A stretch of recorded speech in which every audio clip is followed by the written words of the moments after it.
Comme promis, je reviens avec une vidéo pour que tu puisses faire une étude de marché complète. Donc je te fais une petite incrustation d'une mind map que j'ai faite par rapport à cette vidéo. Donc pour t'expliquer ce qu'on va voir tout au long de cette vidéo, donc on va faire une étude de marché. La première étape, ça va être de connaître tes objectifs d'investissement. Ensuite, l'étape 2, analyser le marché local. Et l'étape 3, étudier la ville et le quartier. Ensuite, va en découler pas mal d'actions à faire. Donc n'aie pas peur, ne prends pas de notes. Je te prépare une petite surprise pour justement Noël. Pas mal de choses à te donner gratuitement et l'étude de marché en fait partie. Par contre, si tu veux le mind map en lui-même, tu n'hésites pas à me le dire en commentaire, je te l'enverrai. Mais en tout cas, il existe un PDF complet que je vais te donner prochainement. Tu le sais peut-être, notre particularité, c'est d'acheter des immeubles abandonnés, complètement en ruine, que nous rénovons avec goût et passion, je l'espère, pour en faire des immeubles de haute qualité. Je te fais passer quelques photos pour que tu puisses t'en rendre compte. Je te rappelle que je ne suis pas professionnelle, mais nous avons de l'expérience. Nous avons acheté avec Eddy 5 immeubles, dont 35 lots, composés d'appartements, de locaux commerciaux et de maisons de ville, dans de petites villes, entre en moyenne 10 et 20 000 habitants. Nous louons ces appartements en nu, en meublé et pour la plupart en location courte durée, comme tu le sais, qui nous génère un chiffre d'affaires de 000 € pour 2024. Je te ferai une vidéo spéciale pour te dévoiler notre chiffre d'affaires de 6 chiffres dans une prochaine vidéo. Mais pour en arriver là, nous étions obligés de faire une étude de marché poussée des villes près de chez nous parce qu'à l'heure actuelle, on ne conçoit pas l'investissement loin de notre résidence principale. C'est comme ça, peut-être que ça va changer un jour, mais on préfère investir de cette façon et bien dormir la nuit en sachant que nos immeubles ne sont pas très loin de chez nous. Donc tu l'as compris, c'est l'expérience qui parle et les milliers d'heures de contenu et de formation qu'on a avalé. Ça ne t'empêche pas évidemment de compléter mes propos par d'autres sources. Alors dans cette vidéo, je vais te guider pas à pas pour réaliser une étude de marché complète. Se lancer sans faire d'étude de marché, c'est un peu comme conduire sans voir ou même jouer à la roulette russe. Si tu ne fais pas d'études de marché, ça peut vraiment ruiner complètement la suite de ta carrière d'investisseur immobilier au niveau financier, mais aussi au niveau confiance dans l'immobilier. Ce que je veux dire par là, c'est que si tu as des problèmes dans ton premier projet, tu ne vas pas évidemment vouloir continuer, tu auras peur et ça sera fini pour toi. Cette étude de marché va te permettre de trouver les meilleures opportunités près de chez toi et de minimiser les risques. Étape 1, définir tes objectifs. Là, on parle de tes objectifs d'investissement et non pas des objectifs de vie qui doivent d'ailleurs être la première chose à faire avant de commencer à investir dans l'immobilier. Donc les questions du sorte pourquoi tu le fais, combien tu veux gagner, combien de lots tu veux avoir, combien tu veux placer. Donc si tu souhaites une vidéo sur ça, tu n'hésites pas à me le dire en commentaire. Donc tu vas commencer à te poser des questions. Quel type de bien cherches-tu? Un studio, un T2, un immeuble entier? C'est super important de savoir quel type de logement tu souhaites, quel type d'investissement tu veux faire pour pouvoir ensuite aiguiller ta recherche. Nous, tu l'as compris, nous sommes spécialisés dans les immeubles de rapport depuis le début. Donc dès que tu sais ce que tu veux acheter, tu vas savoir à quel type de personne tu vas t'adresser. Évidemment, tu ne vas pas acheter un T2 pour une famille ou un T5 pour un étudiant. Donc, tu as compris le raisonnement. Deuxième point qui en découle, à qui comptes-tu louer? Donc, famille, étudiant, retraité, jeune actif, location courte durée. La réponse à ces questions te permettra d'orienter ta recherche sur telle ville ou tel quartier. Par exemple, si tu veux louer à des étudiants, il faudra qu'il y ait des écoles, un centre de formation, des transports en commun. Si tu veux louer à des familles, il faudrait qu'il y ait plutôt des commerces, des écoles, crèches, parkings. Et si tu souhaites louer en location courte durée, ça serait préférable d'avoir par exemple une gare ou des transports en commun et puis un aéroport par exemple, etc. Donc ensuite, quel rendement tu souhaites? Quel rendement tu vises? Évidemment, je te conseille minimum 8% pour être à l'autofinancement et pas faire d'efforts d'épargne chaque mois, sauf si tu le souhaites. Donc voilà, quel rendement tu souhaites? 10, 12, 15, 20? Oui, c'est possible. Donc, quel budget as-tu à ta disposition? Tu dois calculer et connaître ta capacité d'emprunt pour ta recherche et ça va évidemment te faciliter la recherche puisque tu vas cibler les immeubles qui se trouvent plus ou moins dans ta fourchette. Surtout, tu le sais, ne va pas voir ta banque pour lui demander combien tu peux emprunter. Voilà. Si tu as des doutes quant au calcul de la capacité d'emprunt, fais-le moi savoir en commentaire et je te ferai une vidéo dessus. Alors quand tu as fini de définir tes objectifs d'investissement, on peut passer à la deuxième étape, analyser le marché local. Et pour ça, je vais te confier les outils que nous utilisons pour analyser un marché immobilier. Je pense que tu connais la majorité, mais peut-être que tu vas découvrir certains sites qui mêlent l'IA et l'immobilier. Voilà, c'est tout ce que j'adore en ce moment.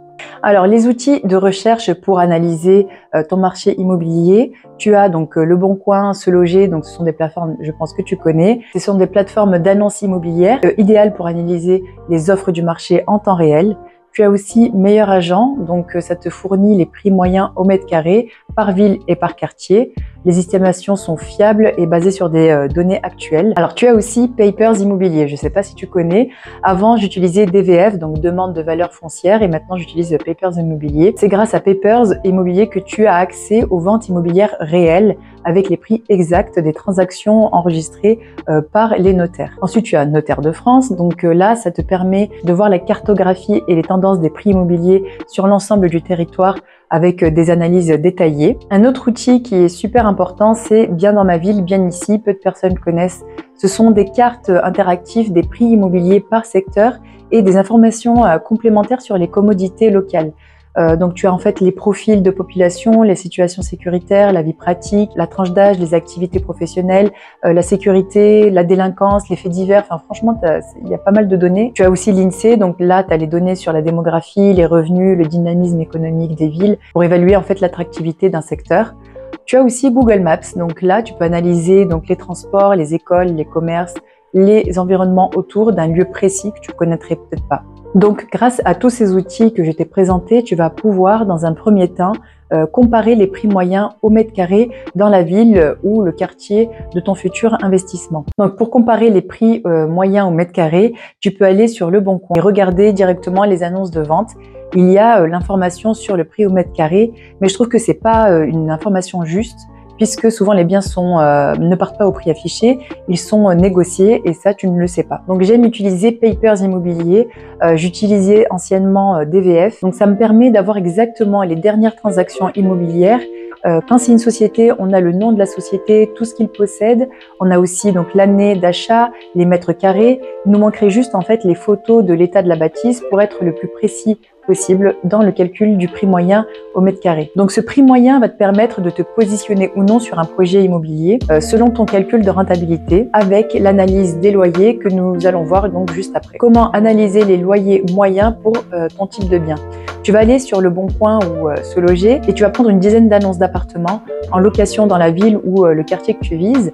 Ensuite, tu vas ajouter tous tes mètres carrés, tous tes loyers que tu vas diviser par le nombre d'annonces, donc 10, qui va te permettre d'avoir une moyenne. Tu as aussi ces informations sur des sites comme Meilleur Agent, Observatoire locaux des loyers ou Clameur, que perso je n'utilise pas. Je le fais à l'ancienne et ça fonctionne très bien. Après avoir analysé les loyers moyens, tu vas mesurer la tension locative, donc en fait la demande locative. Combien de temps les biens restent-ils en ligne avant d'être loués? Donc c'est à toi d'analyser le délai de la location. Tu vas observer combien de temps les annonces de biens similaires, taille, type, localisation, restent actives avant de disparaître sur Le Bon Coin ou Se Loger. Donc une petite astuce que beaucoup d'investisseurs font, on l'a fait au début. Donc on a publié une fausse annonce sur Le Bon Coin pour voir combien d'appels ou de messages on a reçus. Donc si tu reçois une dizaine, quinzaine de messages ou d'appels en quelques jours, c'est que c'est bon. Ensuite, pour la location courte durée, n'hésite pas à aller faire ton étude de marché sur les plateformes. Étape 3, étudier le quartier. Donc il est super important d'aller sur place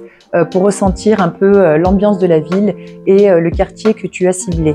Donc n'hésite pas à aller dans les commerces, à regarder donc la propreté, la sécurité, à parler aux commerçants, traîne vraiment dans le quartier qui t'intéresse, va boire un verre, parle aux gens, c'est super important. Si tu ne connais pas, si tu n'es pas vraiment de la ville ou du quartier où tu vas investir. Vérifier aussi les infrastructures nécessaires selon le type de locataire. Par exemple, s'il y a des universités, des écoles, des transports, ça tu peux aller sur Google Maps. Tu peux aussi consulter les projets d'urbanisme à la mairie ou sur le PLU. Donc c'est vrai qu'on vous le conseille souvent, c'est super important de faire cette étape-là et n'hésite pas à appeler directement la mairie et parler à la personne du pôle d'urbanisme. Franchement, ils sont super sympas. Ils répondent souvent à nos questions, donc que ce soit par téléphone ou directement en présentiel. Et ils vont en fait vous expliquer quel est le PLU de la ville ou du quartier que tu as ciblé. Et voilà, tu pourras lui poser toutes les questions possibles pour vraiment assurer ton investissement. Tu peux aussi vérifier si le bien est dans une zone inondable ou sujet à des nuisances sonores. Voilà, il faut que tu analyses le potentiel locatif selon ton quartier et même selon la rue en fait. J'insiste sur la rue parce que tu peux investir dans un super quartier, mais juste en changeant de rue, l'ambiance peut changer et la fréquentation aussi. Je te donne un exemple, en face de notre dernier immeuble qui est super bien placé, en hypercentre, place de la mairie, magnifique église à côté. Et ben, juste en face de notre immeuble, on a une rue un peu pas mal famée, mais un peu sombre, un peu glauque, un peu bizarre. Donc c'est grâce à toute cette étude bien précise que tu vas pouvoir sécuriser ton investissement et passer à l'action. Parce qu'en fait, souvent, les personnes qui stagnent et qui ne passent pas à l'action, c'est souvent la peur de l'inconnu, la peur qu'il se passe quelque chose. Mais déjà, si tu as fait ce travail avant d'acheter, tu auras gagné énormément en confiance et en sérénité. Cette préparation te permettra d'anticiper les éventuels obstacles et surtout limiter les mauvaises surprises. Donc, passer à l'action ne signifie pas de tout maîtriser à 100%, mais avoir suffisamment d'éléments pour prendre une décision éclairée. Souviens-toi, l'inaction coûte souvent bien plus cher que les erreurs que tu pourras commettre. Je vais m'arrêter là pour l'étude de marché parce qu'après, il y a pas mal de choses qui en découlent. Quel immeuble choisir, selon ton budget, selon ton objectif, quels travaux prévoir, comment négocier, comment calculer la rentabilité, comment faire un dossier bancaire, enfin, donc tout ça peut faire l'objet de plein de vidéos pour chaque thème. Donc comme d'habitude, si tu es intéressé par ces vidéos, dis-le moi en commentaire. Tu sais que je lis tous vos commentaires et je me ferai un plaisir de partager notre expérience avec toi pour que tu puisses enfin passer à l'action. Donc merci d'être resté jusqu'au bout. J'espère que cette vidéo vous a plu. Là, je ne sais pas si vous l'avez senti, j'ai scripté la vidéo, donc j'ai vraiment passé une journée sur voilà, vraiment vomir mon savoir sur comment faire une bonne étude de marché. Évidemment, c'est vraiment les prémices de l'étude de marché puisque comme je t'ai dit, il y a pas mal de vidéos à faire pour continuer vraiment à avoir une étude de marché globale et pouvoir ensuite investir correctement. Donc dites-moi en commentaire si ça vous a plu, le fait que je scripte, si c'était plus percutant, si il y avait moins d'hésitation, si vous avez mieux compris. En fait, j'ai voulu faire un essai de scripter les vidéos pour savoir si ça peut mieux vous aider dans votre démarche d'investissement. Donc je vous dis à bientôt pour d'autres surprises, d'autres vidéos. Merci d'être resté jusque-là.